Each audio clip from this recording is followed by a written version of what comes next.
dar la bienvenida a todos aquellos que están aquí presentes y también a aquellos que están conectados a través de la aplicación de Zoom. Tenemos varios hermanos aquí ya conectados con nosotros, nuestra hermana Laura, nuestro hermano Leo, hermana Magdalena, la familia Nava, nuestra hermana Gris desde allá de California. Gloria a Dios. Así que tenemos una buena audiencia y damos la bienvenida a todos. Nuevamente expresamos nuestro deseo es que aquellos que son creyentes sean edificados por la palabra de Dios y motivados a dar fruto para su gloria a través de lo que aprendamos en esta mañana, y los que no son creyentes pues tengan la oportunidad de escuchar las buenas noticias de nuestro Señor Jesucristo y aceptarlas, recibirlas y de esa manera encontrar la salvación en Cristo Jesús. Amén. Muy bien, hermanos, pues vamos a adorar a nuestro Dios cantando. Tenemos la voz, tenemos los instrumentos y tenemos el corazón dispuesto para adorar a nuestro Dios. Amén. Hermanos, pónganse de pie y vamos a cantar a nuestro Dios, aquel que nos amó.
Jesús, mi gran rey.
sabemos no es suficiente aún de todo lo que podemos aprender de nuestro Dios. Amén. En secreto, en mi soledad, yo te hablo y ahí estás. En secreto, en silencio te esperaré, solo a ti quiero conocerte más. Dígaselo a él, quiero conocerte, quiero escuchar tu voz, quiero conocerte más.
Abre nuestros ojos hacia tu palabra, Señor. Que al escucharla y leerla, Padre, podamos escuchar tu voz, podamos encontrarnos contigo, podamos aprender las verdades que en ella tú quieres enseñarnos y ponerlas en práctica, mi Dios. Guíanos, Padre, al meditar en tu palabra, habla a nuestros corazones, ministranos, Señor. Llénanos de ti, de tu presencia, de tu palabra, de tu conocimiento. Llénanos, Señor, en el nombre de Jesús. Amén.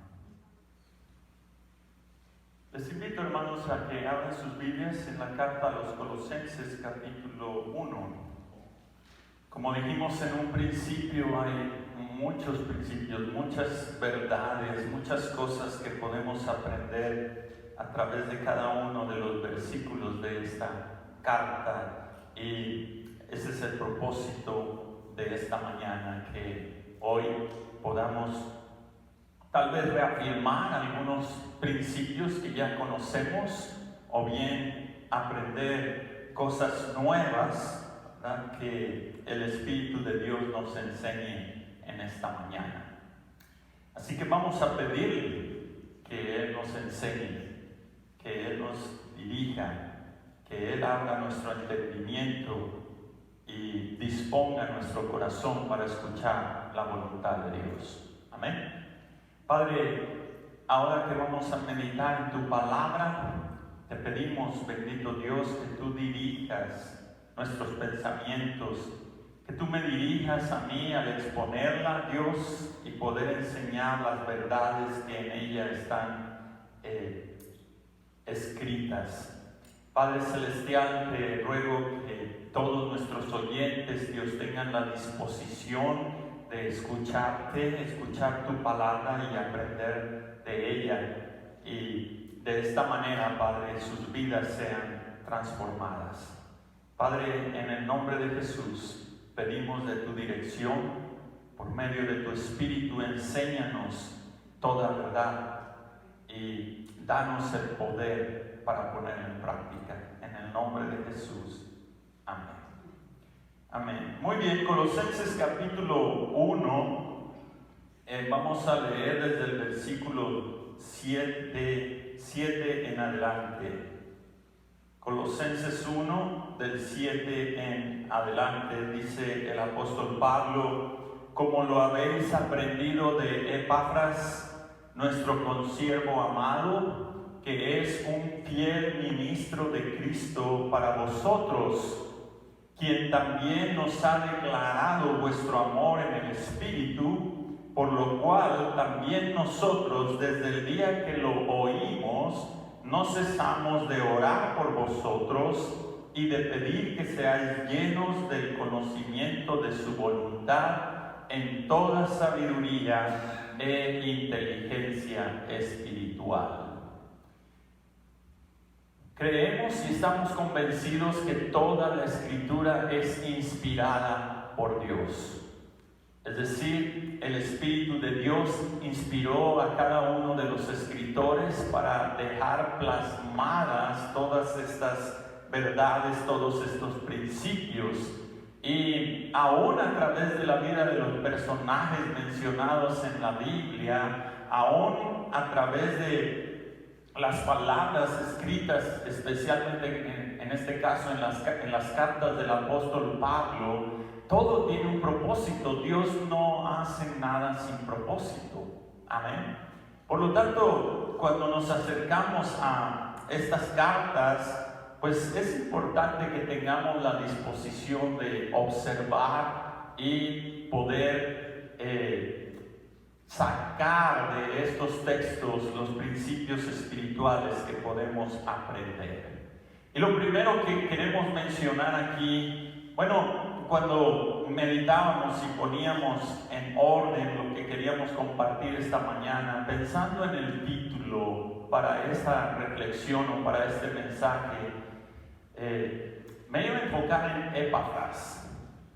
Pero el Señor me hizo reflexionar un poco más, porque los principios que vamos a aprender aquí tienen que ver con nuestro vivir cristiano. Y algo que hemos notado a lo largo de nuestro ministerio y algunas personas cristianas, ¿verdad?, es que uno de los mejores regalos que Dios nos ha dado es la salvación. Pero eso solo es el principio de empezar a caminar con Dios. La salvación es la entrada hacia el camino de Dios, pero no lo es todo. Amén. ¿A qué me refiero con no lo es todo? Bueno, después de ser salvos, tenemos que empezar a vivir en esa salvación. Así que el título que le hemos puesto a esta reflexión es: soy salvo, ¿y ahora qué? ¿Qué sigue? ¿Hay algo más que hacer? Porque hay personas que aparentemente se han conformado con, yo ya acepté a Cristo, yo ya soy salvo, ya estoy listo. Pero ese no es el propósito de Dios al salvarnos. Dios quiere que crezcamos. Dios quiere que sigamos aprendiendo más de Él. De hecho, la vida eterna, dice Juan, Jesucristo mismo oró estas palabras ahí en el Evangelio de Juan, capítulo 17, verso 3, diciendo: y esta es la vida eterna, que te conozcan a ti.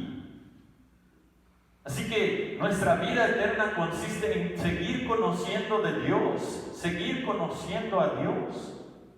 ¿Y cómo conocemos de Dios o cómo conocemos a Dios? Pues cuando vamos a la palabra. Ahí aprendemos los principios que Dios quiere que nosotros pongamos en práctica. Así que el primer principio que queremos resaltar en esta mañana, después de ser salvo, ¿qué sigue? Bueno, versículo 7 dice: como lo habéis aprendido de Epafras. Como lo habéis aprendido de Epafras. Creo que después de que Cristo perdona nuestros pecados y después de que nacemos de nuevo por la gracia de Dios, tal como lo dice Efesios, no somos salvos por obras, somos salvos por gracia. Amén. Y una vez que Dios nos salva, Él quiere que aprendamos. Y siempre estamos aprendiendo. En este caso, Pablo se refiere a los creyentes de Colosas diciéndoles que ustedes lo aprendieron de Epafras. ¿Qué aprendieron? El Evangelio de Jesucristo, las verdades espirituales de la palabra de Dios, lo aprendieron de él. Probablemente fue el primer pastor de la iglesia en Colosas. Pero lo aprendieron de Epafras. ¿Y de quién lo aprendió Epafras? Pues probablemente del apóstol Pablo. ¿Y de quién lo aprendió Pablo? Pues él dice explícitamente que el Evangelio le fue revelado por medio de Jesucristo, pero también dice que él se reunía con los apóstoles. Y si ustedes recuerdan, un personaje muy importante en la vida de Pablo fue Bernabé. Así que probablemente Pablo aprendió algunas verdades de Bernabé, algunas verdades de los apóstoles, ¿verdad? Y otras verdades directamente de nuestro Señor Jesucristo. ¡Qué privilegio! Amén. Pero ¿de quién aprendieron los apóstoles? De Cristo. Amén. Y si seguimos, vamos a llegar a darnos cuenta que todos aprendemos de alguien más, pero el único original es Dios. Él es el único original. Después de Dios, todos nosotros hemos aprendido de alguien más. Y es importante que lo hagamos, es importante que estemos aprendiendo. De hecho, la palabra aprender aquí aparece en diferentes textos de las Escrituras, y algunas de las implicaciones del aprendizaje es incrementar el conocimiento. Otra de las implicaciones es aprender por el uso y aprender por la práctica. También podemos aprender por el ejemplo de otros, o podemos aprender por escuchar o recibir información de alguien más. Pero algo interesante que quiero resaltar aquí es que en esta misma palabra, ¿verdad?, se nos da la idea de tener el hábito de aprender o acostumbrarse a. En otras palabras, todo cristiano debe desarrollar ese hábito, ese deseo de estar aprendiendo continuamente. Para ello venimos a la iglesia, para aprender de la Escritura, del pastor, del predicador, ¿verdad? Pero también aprendemos unos de otros, de nuestro ejemplo, de nuestros testimonios, de lo que escuchamos. Amén. Pero lamentablemente hay personas que no tienen ese hábito, no tienen ese deseo. Les pasa la vida y a veces no aprenden nada. Pero gracias a Dios que una vez que nosotros hemos sido salvados, Dios pone ese deseo en nosotros. Aprender es una parte muy importante de la vida cristiana. Como lo dijimos, lo volvemos a resaltar. El primero en enseñarnos es Dios. Y es interesante cuando nosotros vamos a la ley, ¿verdad? Que son los primeros 5 libros de la Biblia. Ahí en el libro de Deuteronomio nos damos cuenta que los primeros maestros que Dios estableció son los padres. Allí en Deuteronomio capítulo 6, después de haberles Moisés enseñado, les dice a los padres: y estas palabras que yo os he enseñado hoy, ustedes enséñenlas a sus hijos, y a los hijos de sus hijos, y a los hijos de sus hijos de sus hijos, y de generación en generación. Así que es muy importante que nosotros como padres entendamos que ese es uno de nuestros papeles: enseñar a nuestros hijos. Y lo que ellos aprendan de nosotros, tal vez ellos lo van a enseñar a sus hijos, y así sucesivamente. Por eso también es muy importante que estemos seguros de los valores, de los principios, de la enseñanza que estamos transmitiendo a nuestros hijos. Amén.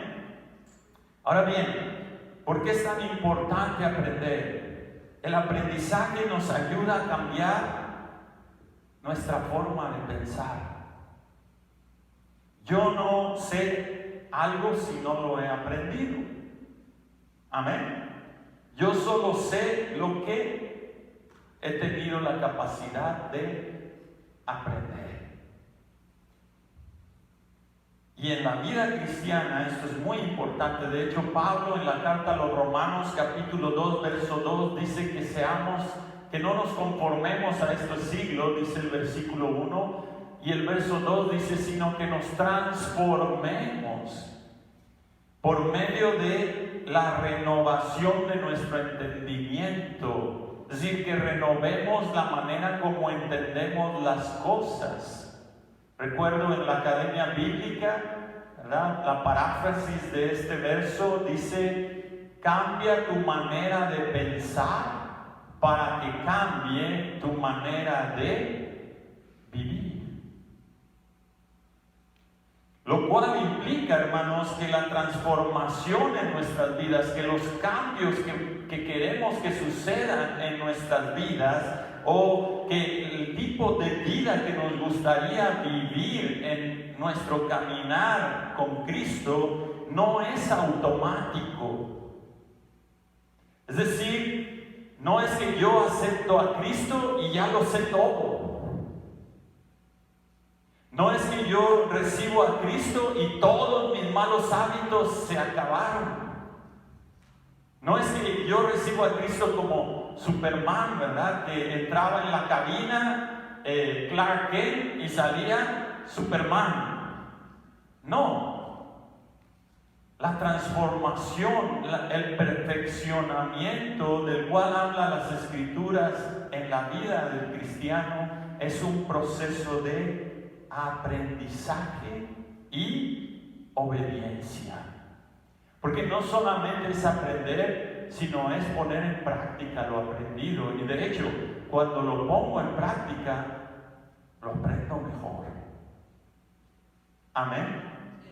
Si bien recuerdan, en Mateo capítulo 28, el último capítulo del Evangelio de Mateo, antes de ascender Jesús a los cielos, les dijo a sus discípulos: vayan y hagan discípulos a todas las naciones, bautícenlos en el nombre del Padre, del Hijo, del Espíritu Santo. Y luego el verso 19 dice: y enséñenles todas las cosas que yo les he mandado.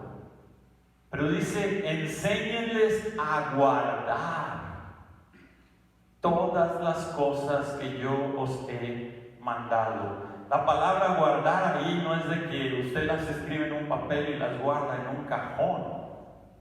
No, guardar significa obedecer.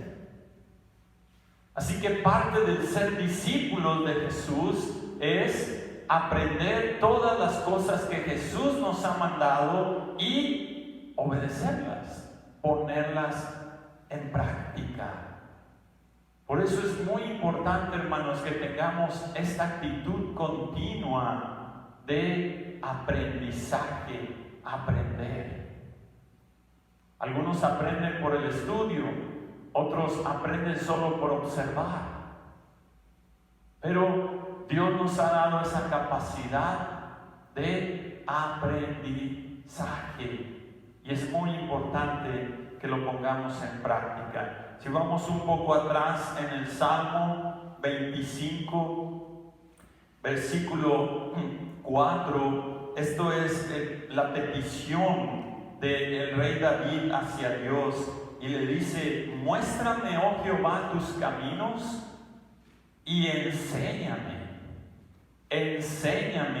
tus sendas, encamíname en tu verdad y enséñame. Lo vuelve a recalcar: enséñame, porque tú eres el Dios de mi salvación, en ti he esperado todo el día. Yo creo que esa es una oración que podría estar todos los días en nuestros labios al despertar. Señor, enséñame hoy. ¿Qué es lo que me quieres enseñar hoy? ¿Qué es lo que quieres que aprenda hoy? Amén.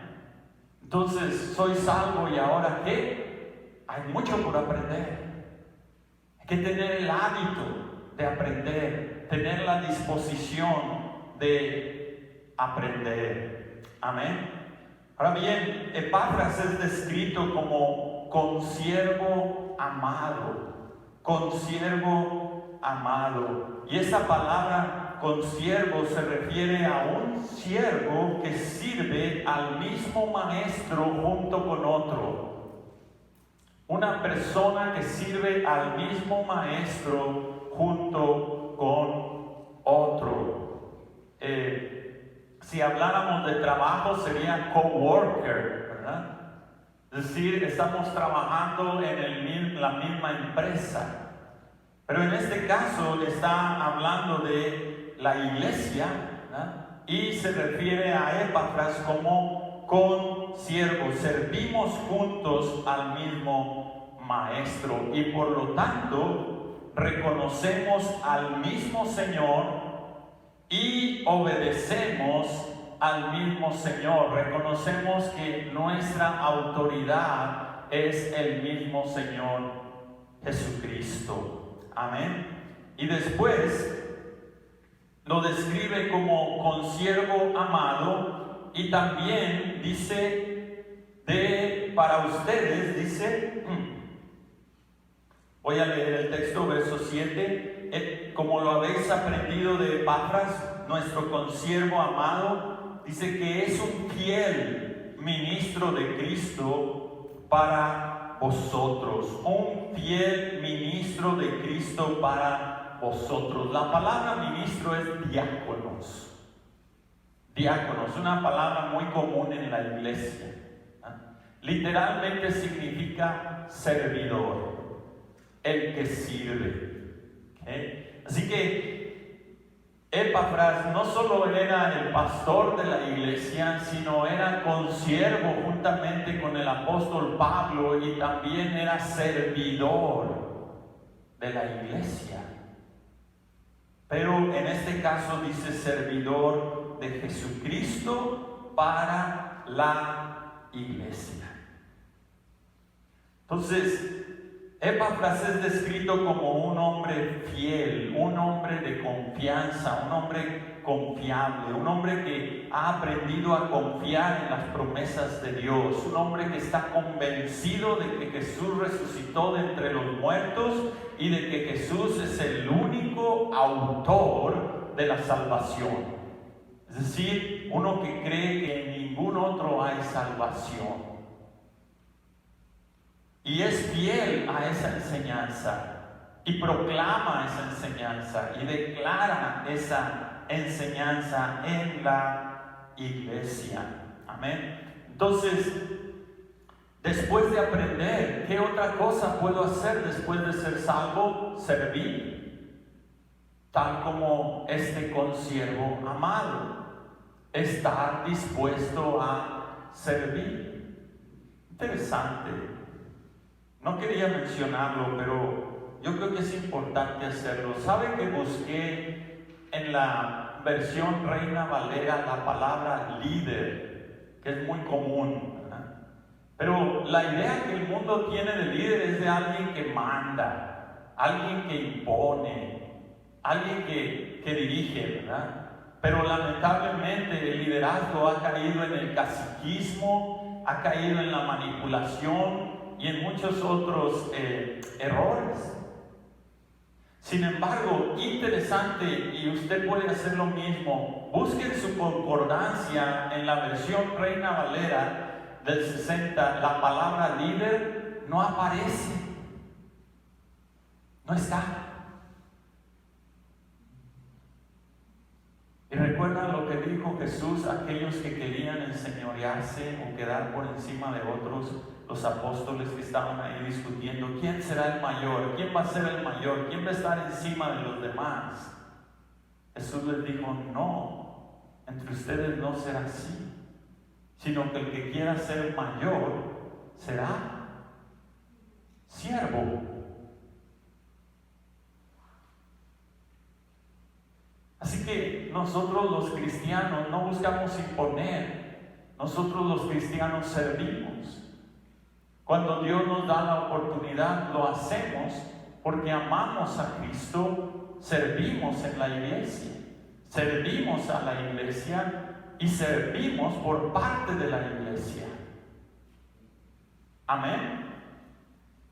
Y hermanos, ya el estar aprendiendo y el estar sirviendo ya nos mantiene ocupados en la vida del Señor. Y nos damos cuenta que no solamente es, pues ya soy salvo y ya me voy a mi casa, me encierro, ya la hice. No, hay mucho más que podemos aún hacer después de ser salvos. Muy bien, verso 8 dice, quien también nos ha declarado vuestro amor en el Espíritu. Epafras le contó a Pablo acerca del amor que se manifestaba entre los creyentes de Colosas. Pero ¿cómo Epafras pudo haberle dicho eso si no es que él fue testigo ocular? Él pudo ver, pudo presenciar las manifestaciones de amor que los creyentes tenían entre ellos. Y eso es muy importante, hermanos, porque una vez que nosotros somos salvados por Cristo, una de las cosas que Dios hace es transformar nuestro corazón de ser un corazón egoísta o egocéntrico en convertirse en un corazón que ama, que aprende a amar. La palabra declarar básicamente significa manifestar. Manifestar algo, significar algo, hacer manifiesto, darlo a conocer. Y eso es lo que Epafras hizo cuando se encontró con Pablo.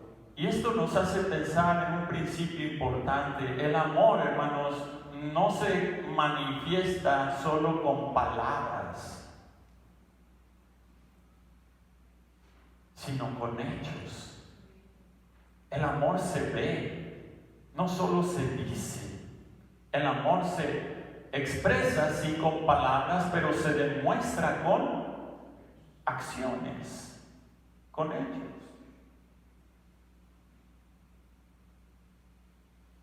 Yo puedo decirle a mi esposa te amo, pero tratarla como basura, en realidad no la amo.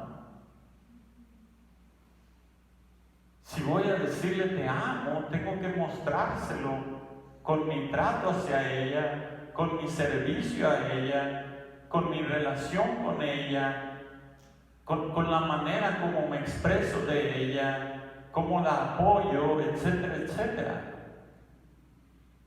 Las palabras, dice un dicho, se las lleva el viento.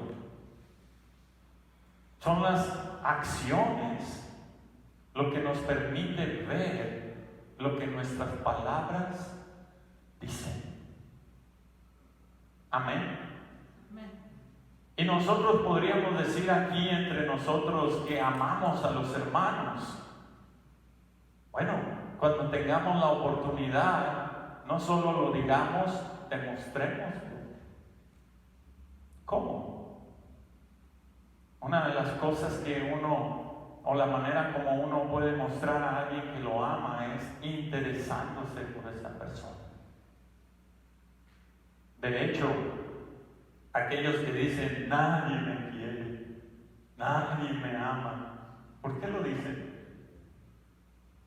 Porque sienten que nadie se interesa por ellos, ¿verdad?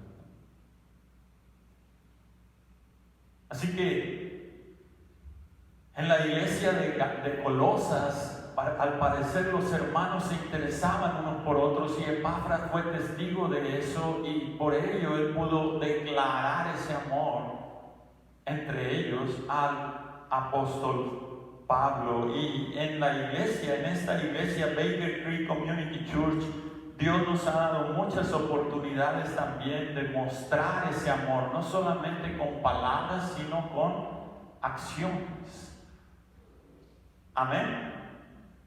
Ahora bien, dice que este amor es en el Espíritu. Dice, nos ha declarado vuestro amor en el Espíritu. ¿Qué implica esto? Que estos actos de amor de nosotros como cristianos son realizados por el poder del Espíritu de Dios que mora en nosotros.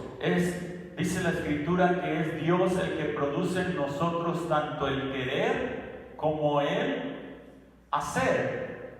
Y también dice la Escritura que el amor de Dios ha sido derramado en nuestros corazones por el Espíritu que se nos ha dado. Amén.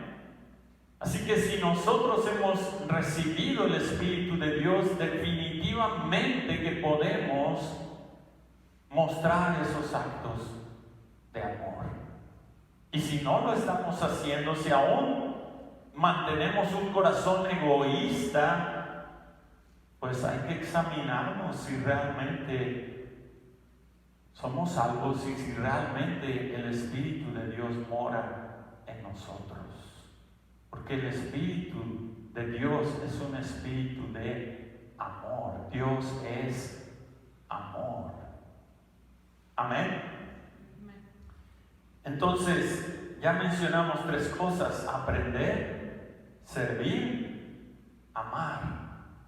Amén. Muy bien, verso 9 dice, por lo cual también nosotros desde el día que lo oímos, no cesamos de orar por vosotros y de pedir que seáis llenos del conocimiento de su voluntad en toda sabiduría e inteligencia espiritual. Dice el apóstol Pablo que cuando escuchó de la fe de estos creyentes en Colosas, que cuando escuchó el amor de estos creyentes en Colosas, cuando se enteró de que Dios había hecho una obra maravillosa en ese lugar y que había personas que ahora eran seguidores de Jesucristo, dice que desde ese día él no cesaba de orar por ellos.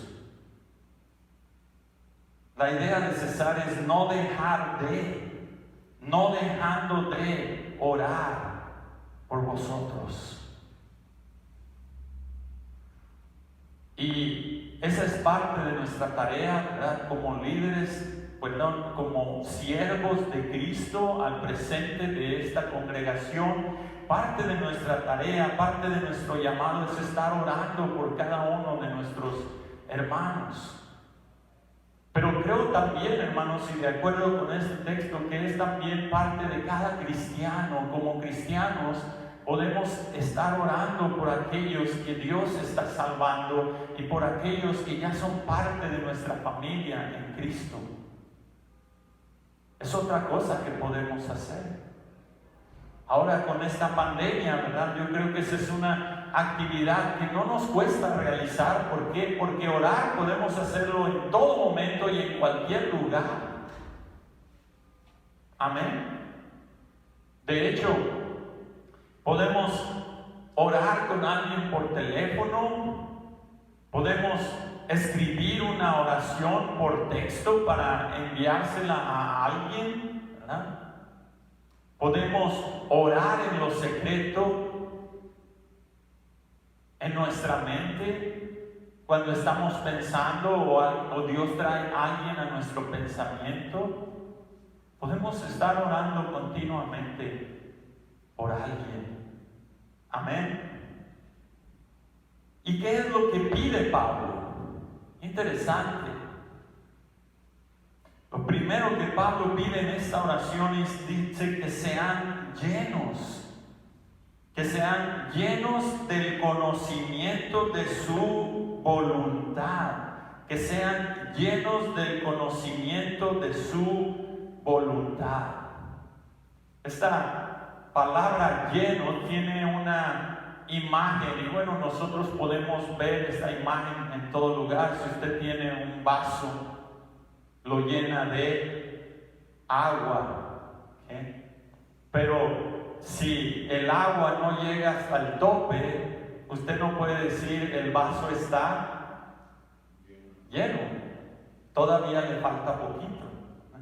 Tiene que llegar hasta el tope para decir está lleno.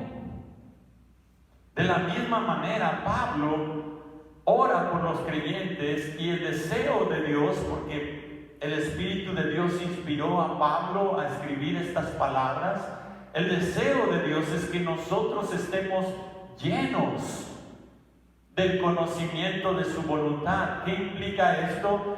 Que estemos hasta el tope. Cuando algo está hasta el tope, usted ya no puede meterle nada más.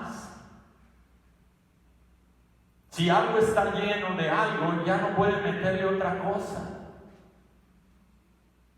Amén. ¿Se da cuenta? ¿Y de qué quiere que nos llenemos, Pablo? Dice, del conocimiento de su voluntad. Quiere que nuestra mente, que nuestra alma, que todo nuestro ser esté hasta el tope de la voluntad de Dios.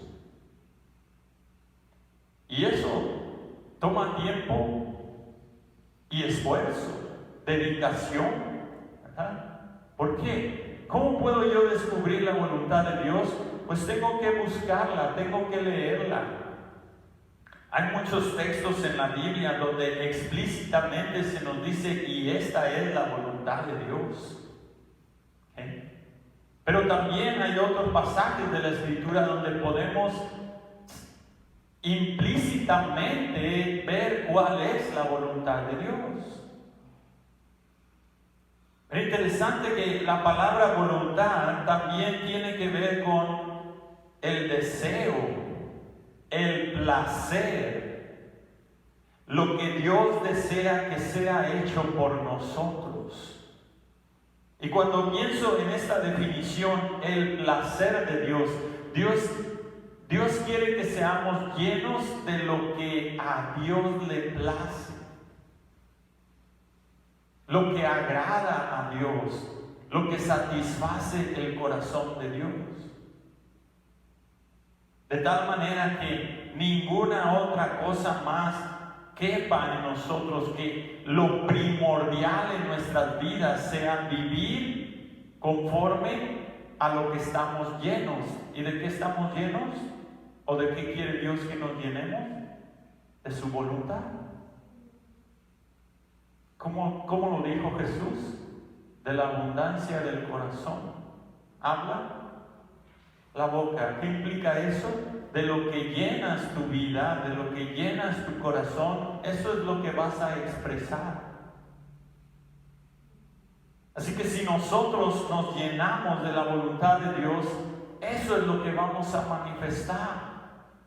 Esa es la manera como vamos a vivir. Eso se va a expresar en nuestras acciones, se va a expresar en la manera como hablamos, la manera como nos relacionamos con los demás. ¿Será eso importante, hermanos? Amén, ¿verdad? Y yo sé que cuando nosotros oramos, pues hay necesidades, hay cosas que nos angustian, hay situaciones que estamos pasando, ¿verdad? Hay cosas que queremos que Dios nos dé, etcétera, etcétera. Pero a veces, hermanos, se nos olvida ciertas cosas que son sumamente importantes. Y para todo creyente, yo creo que es muy importante que lo primero que ese creyente desee en su corazón es hacer la voluntad de Dios. Eso lo cambia todo. ¿Por qué? Porque antes yo vivía para hacer mi propia voluntad, lo que a mí me placía, lo que yo deseaba, lo que a mí me gustaba, lo que yo creía que era mejor para mí.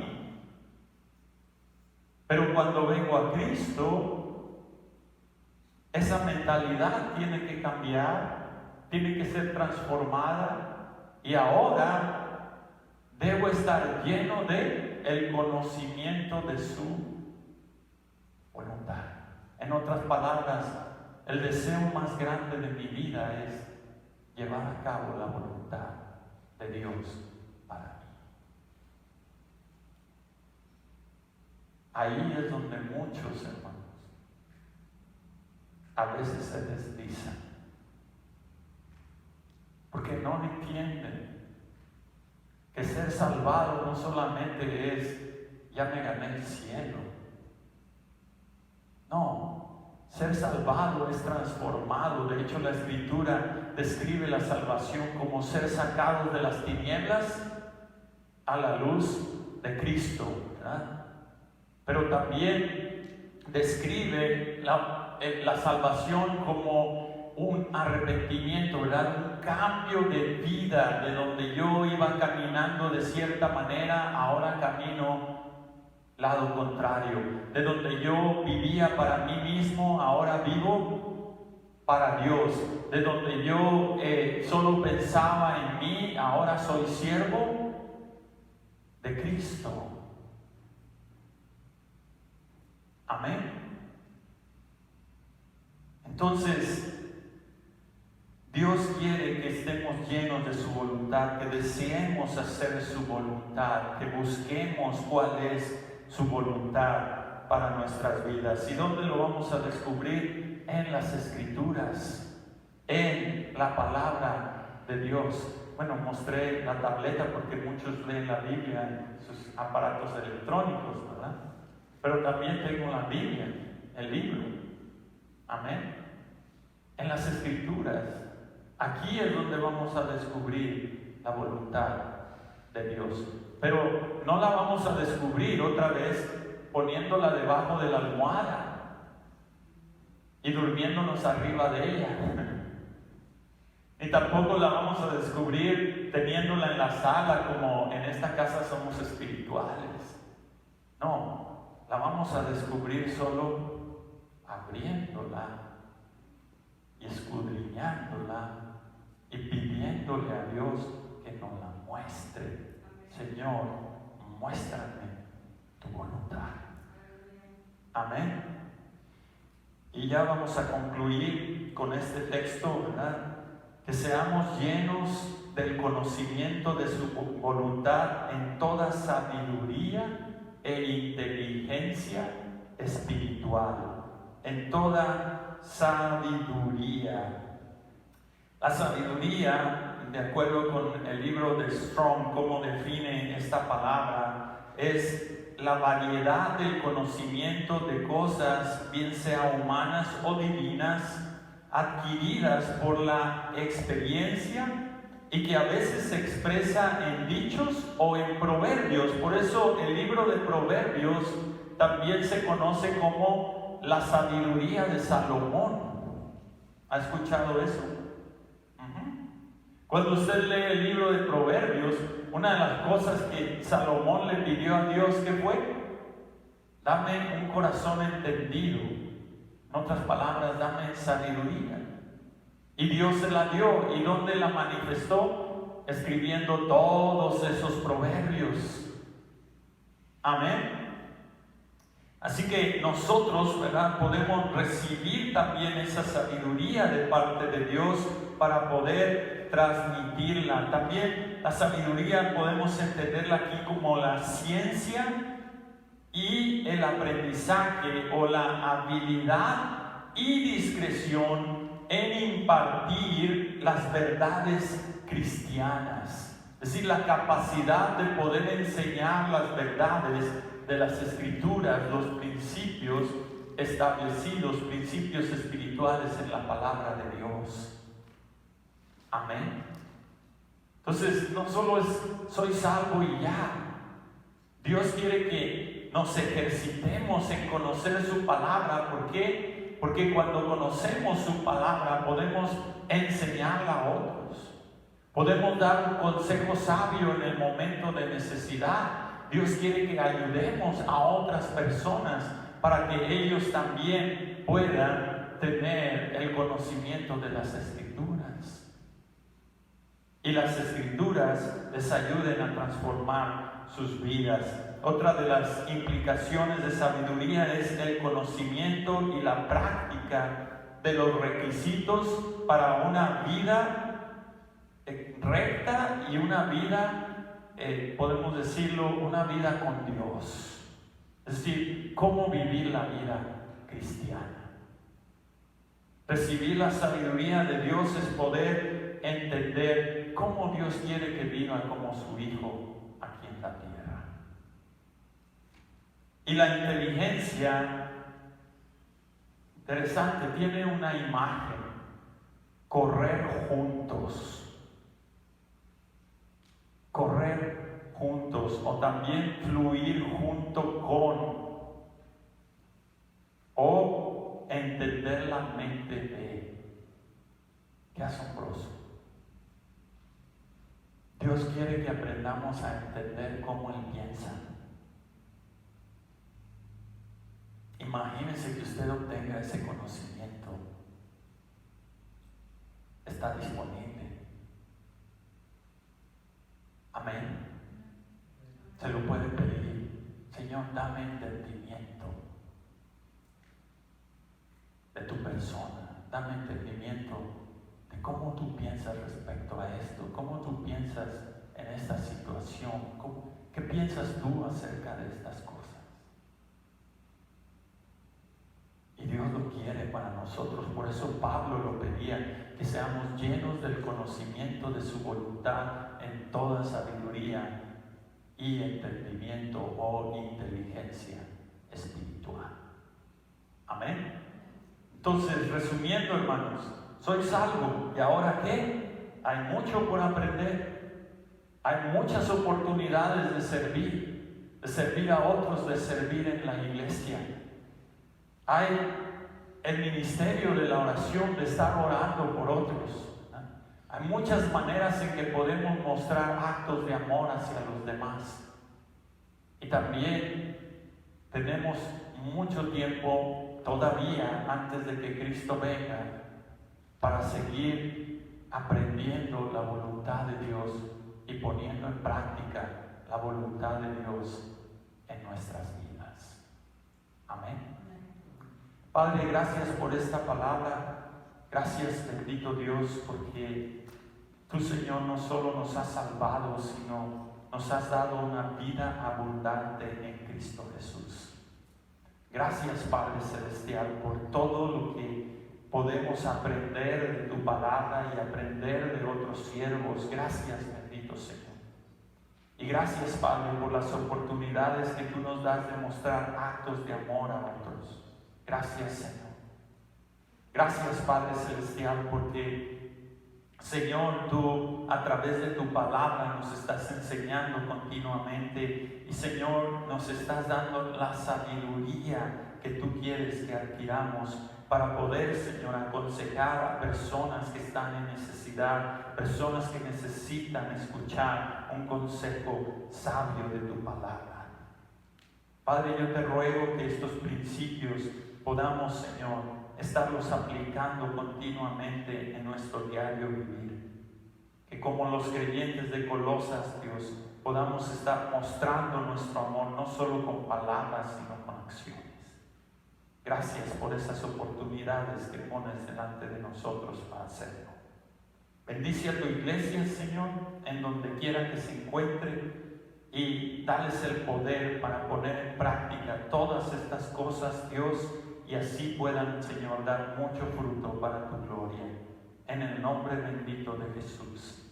Y si alguien, Señor, aún no ha entregado su vida a Cristo, permite, Padre Celestial, que en su corazón nazca este deseo, y ahí donde se encuentre, Dios, invite a Jesucristo a entrar en su corazón, perdonar todos sus pecados y transformar su vida para vivir ya no para sí mismo, sino ahora para Cristo. En el nombre de Jesús te lo pedimos. Amén.